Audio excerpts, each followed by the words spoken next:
Hi everyone, I hope you're doing well today. It is Chelsea Face again, and I am here to bring you the worst, the most disappointing, the most upsetting manga that I read in the year of 2024. So let's just jump into that.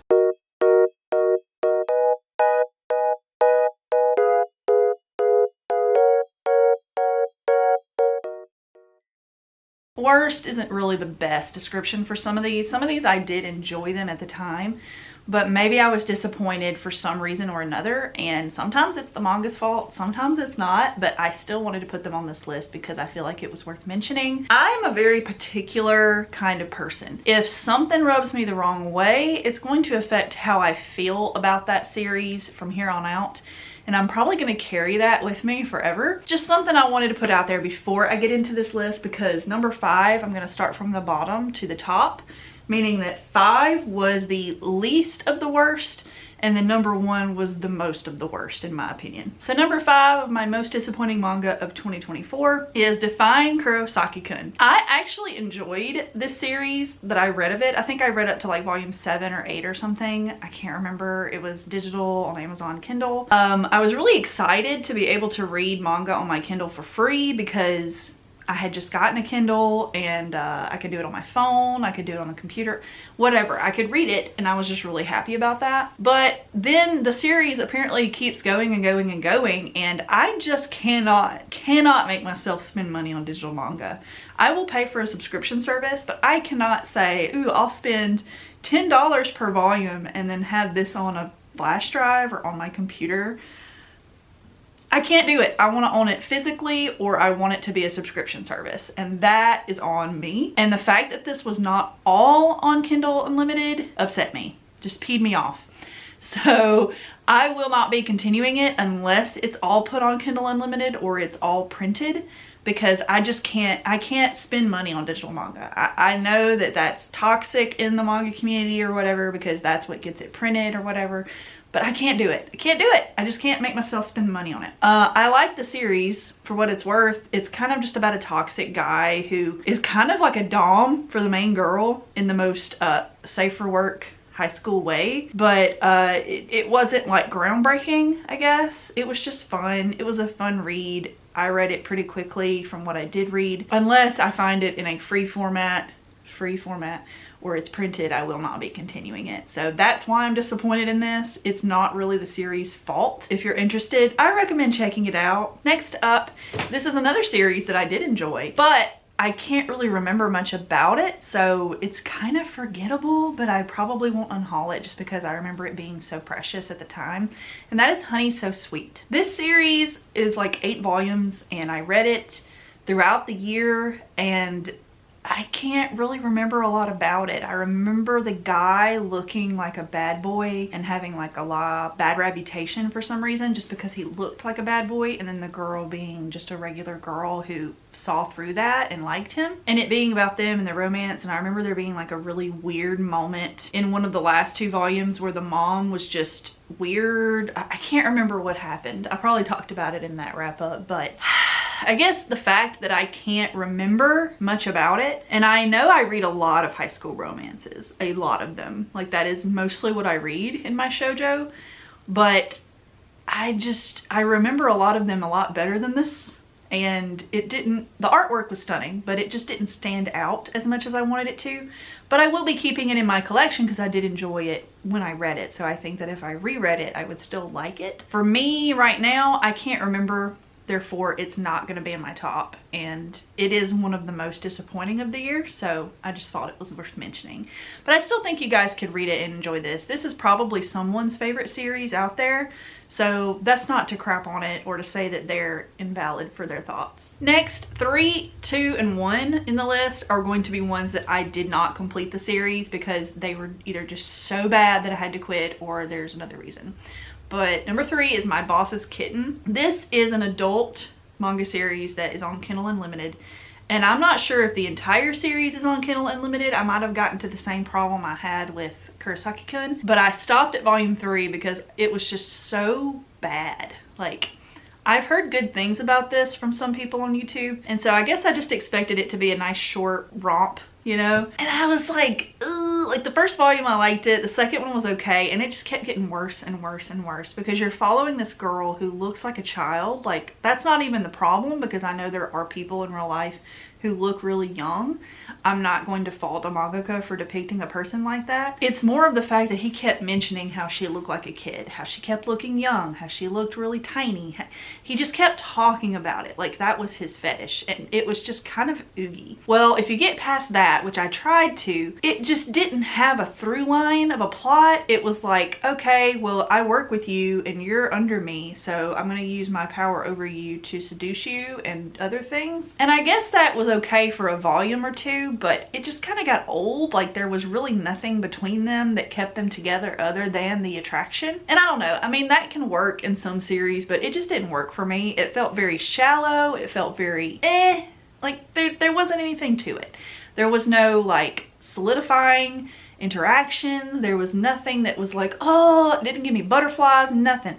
It just had a little bit of smexy stuff going on. And I'm sorry, that can't just be the only thing going on for a series for me, because that's not the only reason I read manga is for sexy stuff. So I just can't say that I recommend this one at all.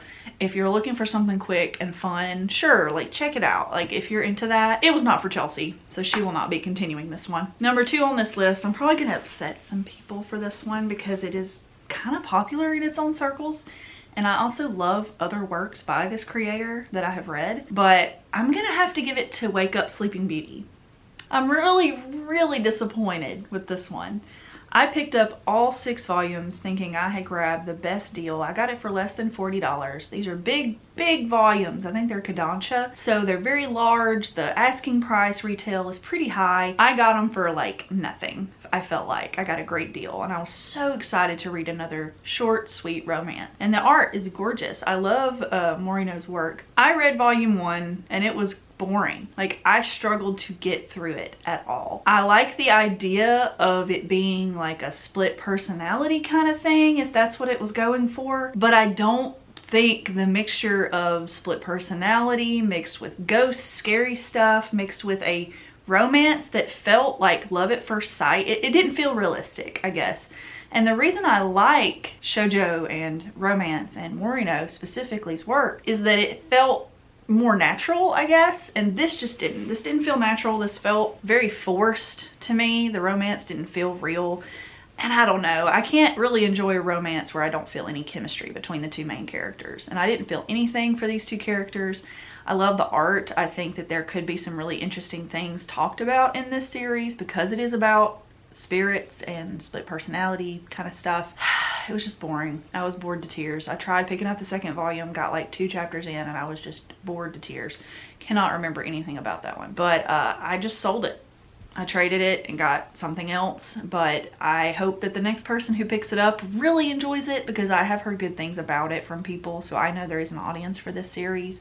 It just wasn't me, and I'm a little disappointed in that. I have to have this on the list. I was super disappointed in it.